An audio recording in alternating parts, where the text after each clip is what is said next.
So today we're in Flagler Beach in Florida. Now we're going to St. Augustine, which is apparently the oldest city.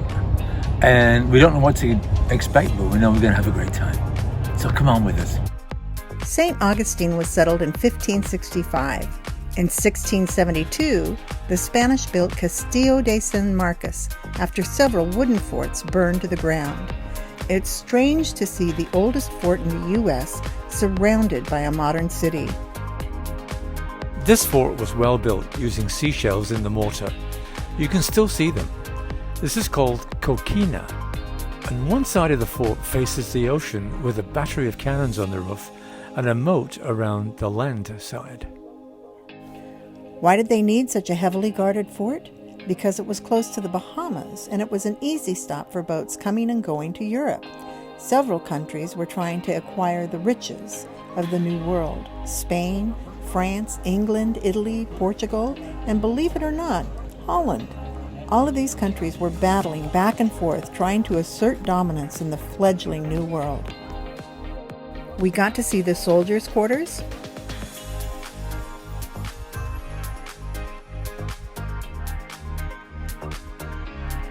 the jail, the officers' quarters, the ammunition storage area, and they found a hole in the wall where two bodies had been chained to the wall and left to die, those of a cheating wife and her lover.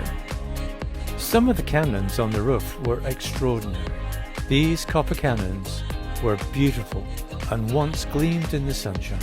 The royal coat of arms on the ruling monarch on each cannon. Copper was used in cannons for over 300 years. There was more than just a cannonball available as ammunition. The flag still flying over the fort is the Cross of Burgundy. There were many atrocities that occurred here. You can read about the ghostly residents of the Castillo de San Marcos on the internet.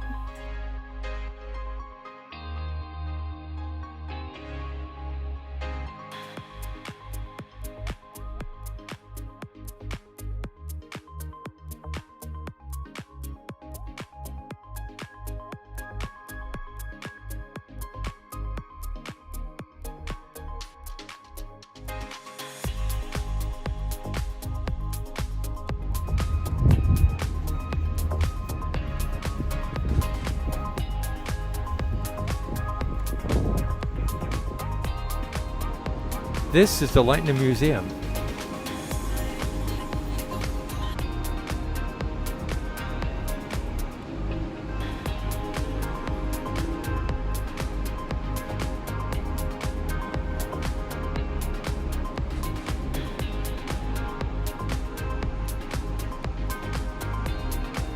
The outside garden was so peaceful.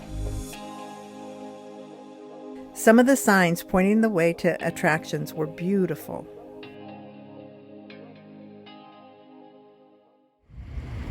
So this is Thousand Trails Campground in Orlando, and it's the high season, so this place is full.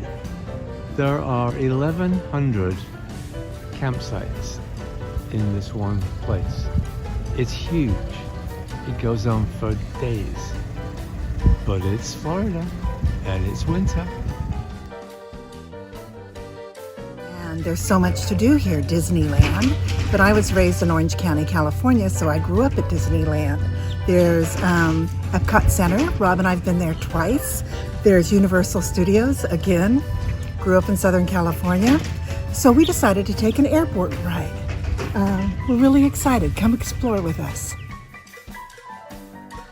We're here with Allie, and she's a airboat captain. Tell us a bit about the airboat. Well, basically all you have is a gas pedal and a rudder stick. Whenever you push that rudder stick forward, usually you drive with your left hand, push that forward, you'll make a right hand turn, pull it towards you, you'll make a left turn, and it basically attaches to the rudders on the back, and that's how you steer. Has about 3 to 4 props depending on who makes the airboat, and that's basically kind of like a Chevy Big Block, and yep, that's pretty much how it works. And it doesn't actually, it's not actually... It doesn't hover, it is still in the water. Yeah, we're still in the water. It doesn't hover above that, even though that would be super, super cool. Yeah. Cool, thanks very much. Absolutely. It's going to be really loud, so you won't be hearing us talk. Let me tell you, they have some big birds in Florida. These are storks.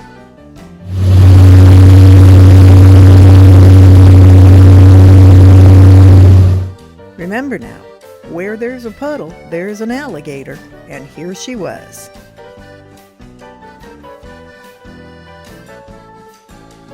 We learned the difference between a marsh and a swamp on this boat ride.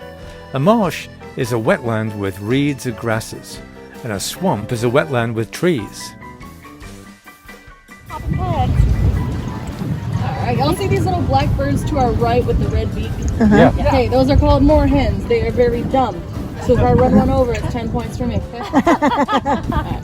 Does not hurt them one bit, I promise. The boat has a flat bottom, and obviously the engine is on top of the water, so it just pushes them down. They come right back up every single time.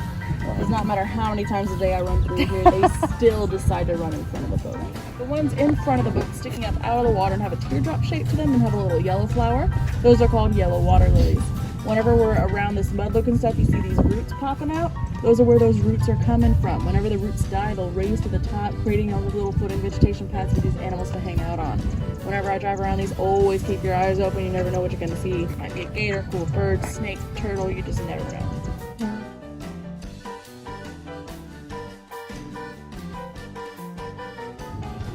Now, do y'all know how to tell the length of an alligator just by looking at them? 4 inches in between, that's a 4-foot gator. 6 inches in between, 6-foot gator, and so on. Huh, wow. They look like statues. Essentially. They don't move a lot. Like I said, extremely lazy. That's why I call them swamp kitties. All they want to do is eat, sunbathe, and nap. That is it. Now, I heard somebody say that they like clear water. And these guys are all hanging sort of on the edge of... Yeah, this is all fresh, clear, moving spring and rainwater. Okay. It does have a sweet tea color to it. And that's because of all the vegetation in the water. Looks out an acid into it, and all the cypress trees around the perimeter of the lake does the same and gives it that color. He got away before I could video him leaving.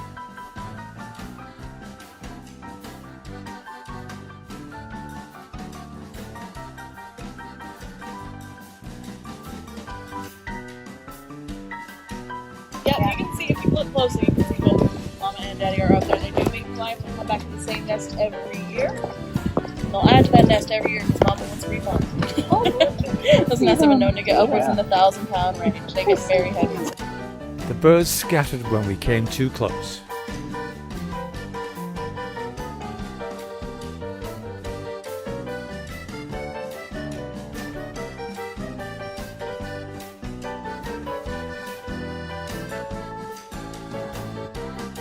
It was the craziest thing. This tour was ran out of a trailer park.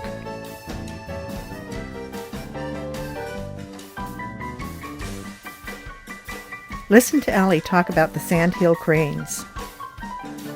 Sandhill cranes with the red head. They're endangered. Well, they were endangered. They're protected in the state of Florida. In Texas, you can't hunt them, and they're known as ribeye of the sky. Oh, wow. They are very entitled here. They know they're protected. Go up right in front of your...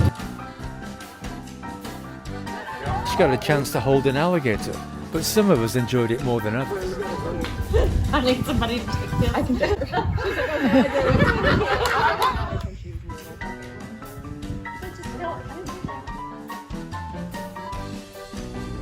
Did you know that an alligator can hold its breath for 2 hours underwater? And do you realize that they can go without food for up to 2 years and still live? They're amazing. It's no wonder they're living dinosaurs. Hey, fellas. A pair of those sandhill cranes hung out at our campground. They had the weirdest cry.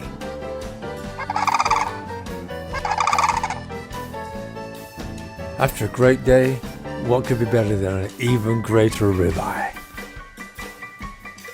Goodbye to Florida and hello, Georgia. Hey, thanks for watching. And if you like our videos, please press the subscribe button.